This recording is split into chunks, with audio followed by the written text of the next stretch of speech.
A few years ago, in the city of Milan, in northern Italy, northeast of Italy, when he was a cardinal, Cardinal Carlo Maria Martini started an initiative.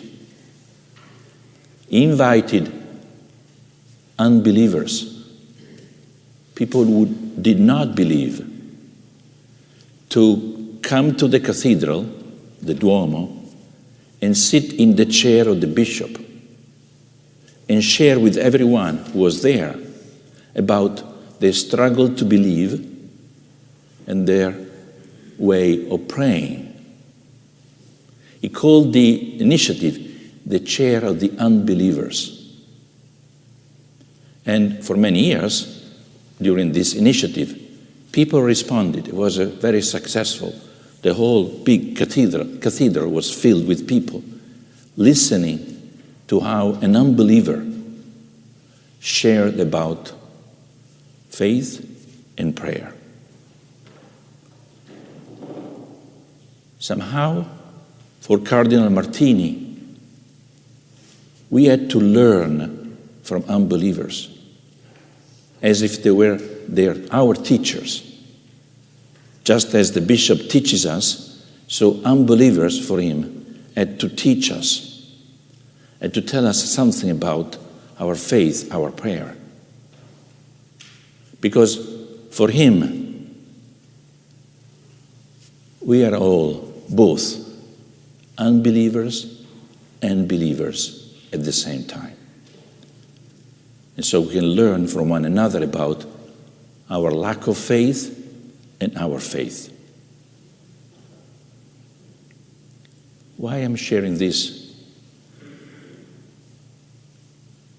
It seems to me that could be one way to listen to this gospel, to understand what was happening there. Somehow Jesus was trying to help that group of men, of scribes and Pharisees, to discover themselves that they were adulterers too. That not only that woman caught in adultery was adulterous, but they too were adulterers. So they too had to find God's mercy in their own lives. That it was not sufficient to try to follow all the 614 precepts of the law to be believers.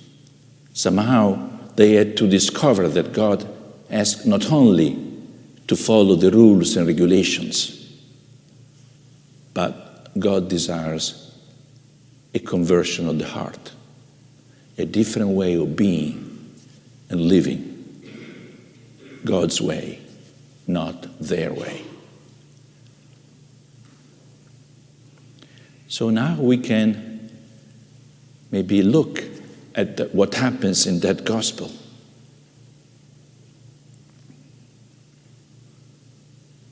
The gospel invites us to focus on the woman at the center, kneeling down on the ground in the dust, and a circle of men around her. And they are trying to test Jesus to see whether Jesus would condone on what she had done, or would use the rigor of the law that in that case, in the case of someone caught in adultery, would require a very strong, radical response. Stoning her, killing her, eliminating her from the community, because adultery was considered a threat, personal and social threat, for the stability of the family in the Jewish faith. But someone is missing. Where is the man with whom she had an affair? Where is her husband? They are not there in the middle. Are they among those men who want to stone her?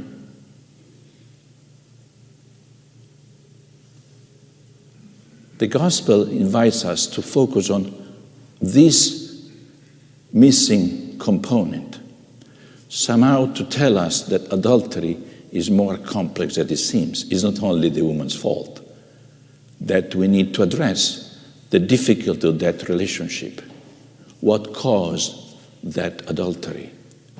What was lacking in that marriage? What was in need of further healing?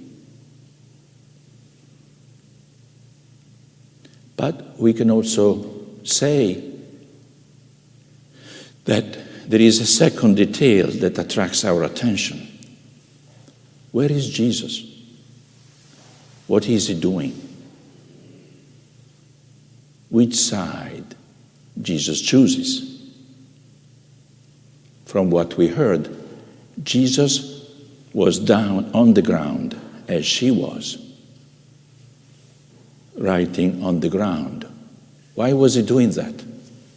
Why he chose not to be standing up with the men around her, judging her, ready to stone her?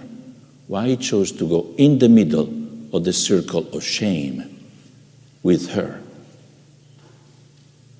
Maybe because there she could see him. She could see his eyes, the way he looked at her, and he could see her, what she was experiencing. Jesus chose to be with her there in the middle, in the circle of shame, because this is where God is. When we are guilty, sinners, God chooses to be there where we are, at our side, so that we can experience that even in those moments, God is with us in the circle of shame.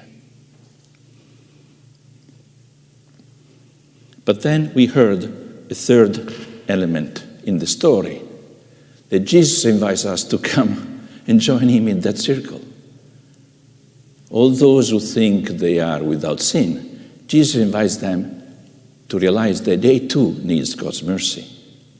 They too can drop their stones and come there in the circle of shame with Jesus.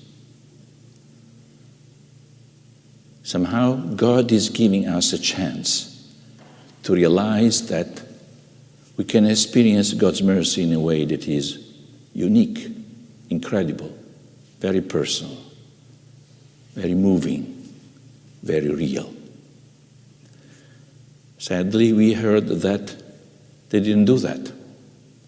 They prefer to hold on their sins and live and go away with their sins instead of being there with Jesus, was offering them the chance to be different.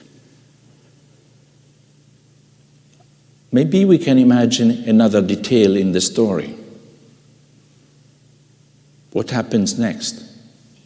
What happens with this woman and Jesus? Jesus is not telling us, oh, don't bother, nothing happened. Try to be better next time. Try to avoid being caught. No, Jesus doesn't say that. Jesus acknowledges the gravity of what she has done and the way in which the law wants to protect from this happening again. But we could say Jesus offers her a chance to be the best she can be, not to think that she can find easily a love that is filling her life.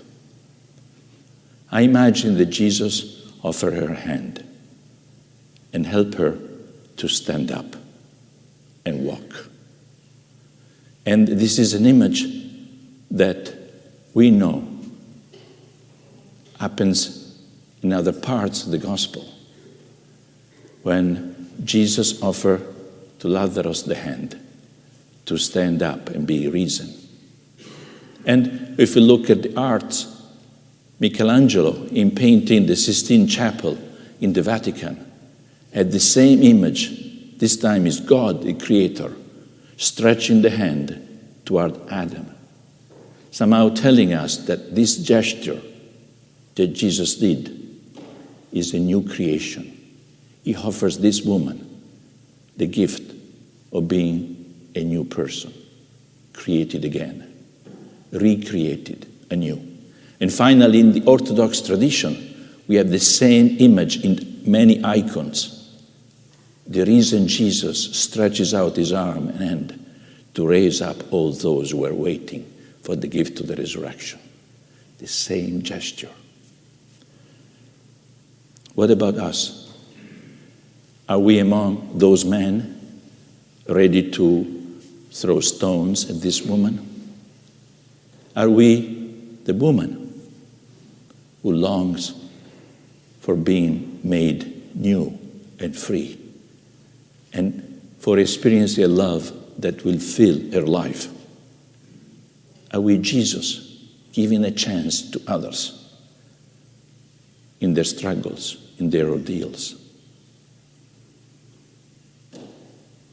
We can ask God to help us to experience how God is there with us in whatever difficulty we are enduring, in whatever circle of shame we might find ourselves, and discover how God continues to give us a chance to be the better person we can be.